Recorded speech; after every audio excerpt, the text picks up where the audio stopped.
देखिए, ये चुनाव स्पष्ट कर देगा कि 2025 में क्या होने वाला है, कि अब लालटेन युग खत्म हो चुका है और लालटेन की आवश्यकता बिहार को नहीं है। कोई ये नहीं कह सकता कि कोई बहुत साफ सुथरा छवि का नया कैंडिडेट उन्होंने उतारा है। देखिए, प्रशांत किशोर जी बहुत सारी भविष्यवाणियां करते रहे कि प्रशांत किशोर जी के कैंडिडेट की जमानत जब्त होने वाली है। नमस्कार, हमारा नाम है समरीन और आपने देखना शुरू कर दिया है लाइव सिटीज।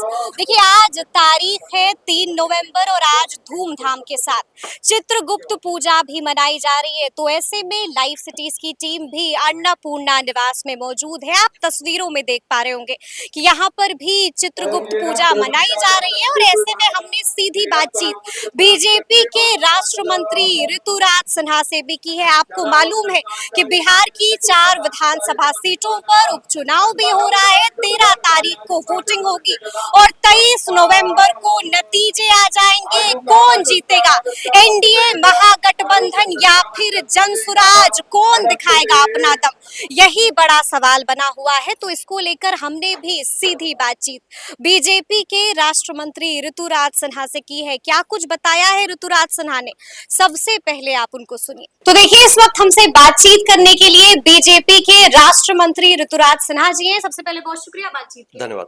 सबसे पहले तो हम आपसे जानना चाहेंगे कि आज चित्रगुप्त पूजा भी है, बिहार वासियों को क्या कहेंगे? चित्रगुप्त पूजा की हार्दिक शुभकामना सभी बिहार वासियों को। ये कलम दवात का पर्व है, शिक्षा दीक्षा का पर्व है, ज्ञान का पर्व है और हर एक वो व्यक्ति जो कि लेखनी से जुड़ा है, कलम का इस्तेमाल करता है, उन सब का पर्व है। तो मैं सभी बिहार वासियों को, खास करके अपने युवाओं को और जो पढ़ाई लिखाई करने वाले बच्चे हैं, सबको विशेषकर चित्रगुप्त पूजा की शुभकामनाएं देता हूँ। मतलब आप थोड़ी देर में जाइएगा, प्रार्थना भी कीजिएगा, भी प्रार्थना करके भी आए हैं। क्या लगता है एनडीए इस बार 4 में 4 उपचुनाव में? देखिए, ये चुनाव स्पष्ट कर देगा कि 2025 में क्या होने वाला है।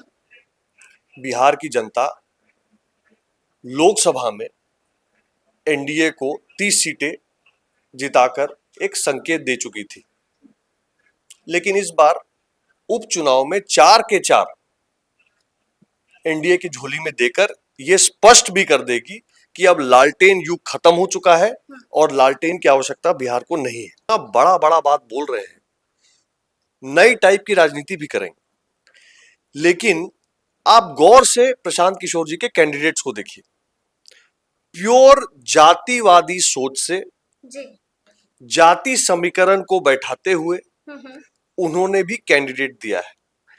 कोई ये नहीं कह सकता कि कोई बहुत साफ सुथरा छवि का नया कैंडिडेट उन्होंने उतारा है। दूसरी पार्टी का इजेक्ट रिजेक्ट पीस लेकर उसको जो है जातिवाद के समीकरण में फिट करके प्रस्तुत करने का एक प्रयास है और शायद उनको जो रिजल्ट मिलना था, संकेत जो जनता को देना था, वो कम से कम शाहाबाद की जनता तो पक्का देने वाली है, इतना मैं देख के आया हूँ। अच्छा, आपको मालूम है ना कि प्रशांत किशोर अपनी भविष्यवाणियों के लिए जाने जाते हैं और एक बार फिर से प्रशांत किशोर ने बड़ी भविष्यवाणी कर दी है। साफ साफ कह दिया है कि 4 में से 4 तो हम जीत रहे हैं, लेकिन बेलागंज तो कंफर्म है, 100% हम जीत रहे हैं। देखिए, प्रशांत किशोर जी बहुत सारी भविष्यवाणियां करते रहे हैं और बिहारी हैं, युवा हैं, अपने काम में पारंगत हैं, कंसल्टेंसी में मैं उनका बहुत सम्मान करता हूं, लेकिन ये एक्चुअल रणनीति का अखाड़ा है। भारतीय जनता पार्टी और अन्य दल भी ऐसा नहीं है कि वो पहली बार कैंडिडेट उतार रहे हैं या पहली बार चुनाव लड़ रहे हैं। तो प्रशांत किशोर जी जो ये बड़ा क्लेम कर रहे हैं कि 4 में 4 सीटें जीतने वाले हैं, बेलागंज तो कंफर्म, पूरा बिहार जानता है कि प्रशांत किशोर जी के कैंडिडेट की जमानत जब्त होने वाली है। प्रशांत किशोर के कैंडिडेट की जमानत जब्त होने वाली, यानी कि आप कह रहे हैं कि 4 में से 4। तो हम चाहेंगे कि इसी मौके पर ऋतुराज सिन्हा भी एक भविष्यवाणी कर दे। देखिए, भविष्यवाणी करना हमारा काम नहीं है। भारतीय जनता पार्टी का जो कार्यकर्ता होता है ना, उसका काम होता है जनता के बीच जाना, आग्रह पूर्वक जनता का आशीर्वाद मांगना, अपने काम के बूते पर, अपनी योजनाओं के बूते पर। हम लोग भविष्यवाणी नहीं करते हैं। हम लोग जो है काम करने वाले कार्यकर्ता हैं। अच्छा, एनडीए में सब ठीक तो है ना ऋतुराज जी? ये मेरा आखिरी सवाल है आपसे। आपको भी मालूम है कि मांझी और चिराग के बीच छनी हुई है, तो क्या लगता है चिराग जाएंगे ना इमामगंज मांझी के? देखिए, मेरा ये मानना है कि जब परिवार बड़ा होता है हम्म। तो कुछ ना कुछ परिवार के अंदर चलता रहता है। आपके भी परिवार में कुछ ना कुछ चलता रहता होगा रोज। तो ये जो मसले हैं ये परिवार के अंदर ही होते हैं और परिवार के अंदर ही सलट जाते हैं। इसलिए इसको एनडीए लेकर, की बैठक में भी हाँ, नहीं आए। इसको लेकर ज्यादा चर्चा और परेशान होने की जरूरत नहीं है। इमामगंज जाएंगे मुझे चिराग? मुझे मुझे पता है कि विरोधी दल के पास कोई एजेंडा नहीं है। तो यही एजेंडा है कि भाई ये एनडीए के अंदर क्या हो रहा है। मैं कहता हूं विरोधी दल को कि आप एनडीए की चिंता छोड़ो, अपने कैंडिडेट को चुनाव लड़ने की चिंता करो। हमको जो करना होगा, जब करना होगा, जैसे करना होगा, एनडीए डंके की चोट पे करेगा और जनता के बीच जाकर जनता का आशीर्वाद मांगेगा। देखिए, पूरे देश में एक नया रिकॉर्ड भारतीय जनता पार्टी के माध्यम से बना है। कुल 50 दिनों में भारतीय जनता पार्टी ने 10 करोड़ से अधिक सदस्य पूरे देश में बनाए, जबकि बंगाल, महाराष्ट्र, हरियाणा, जम्मू कश्मीर, झारखंड जैसे प्रदेशों में सदस्यता अभियान देरी से शुरू हुआ। इसके बावजूद 10 करोड़ सदस्य बने मात्र 50 दिन में। आज ये आंकड़ा 11 करोड़ से ऊपर जा चुका है और भारतीय जनता पार्टी का संगठन पर्व अपने निष्कर्ष की ओर बढ़ रहा है। सक्रिय सदस्यता अभियान जारी है।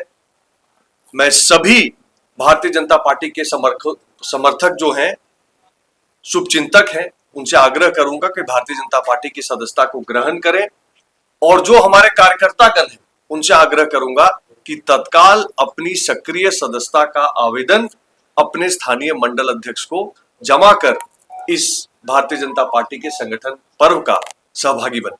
लालू यादव जी वरिष्ठ हैं, हमारे सीनियर हैं और हम सभी उनका बहुत सम्मान करते हैं। लेकिन सही बात यह है कि जनता पूरी तरह से जातिवाद की राजनीति, परिवारवाद की राजनीति, मंडल के नाम पे शोषण की राजनीति, इसको नकार चुकी है। देश विकास चाहता है, राष्ट्रवाद, हिंदूवाद चाहता है और इसी के लिए मोदी जी के साथ प्रचंड बहुमत से देश की जनता सहयोग कर रही है। तो सुना आपने क्या कुछ बता रहे हैं बीजेपी के राष्ट्र मंत्री ऋतुराज सिन्हा। देखिए, बड़ी बात कह दी है और आपने देखा है कि किस तरह से प्रशांत किशोर को, किस तरह से जनसुराज को भी गजब लपेटा है। साफ साफ कह दिया है कि कहीं ऐसा ना हो जाए कि प्रशांत किशोर के कैंडिडेट्स की जमानत ही जब्त हो जाए। बड़ी बात कह दी है ऋतुराज सिन्हा ने। और देखिए, आपने ये भी देखा है कि उपचुनाव को लेकर भी बहुत कुछ कहा है। कई तरह के कयास एनडीए को लेकर भी लगाए जा रहे थे और इसको लेकर भी ऋतुराज सिन्हा ने बहुत कुछ कहा है। तो फिर ये पूरी बातचीत आपको कैसी लगी है, कमेंट करके हमें जरूर बताइएगा। तो ऐसे तमाम अपडेट्स के लिए ऐसे ही हमारे साथ बने रहिएगा और देखते रहिएगा लाइव सिटीज। बहुत शुक्रिया।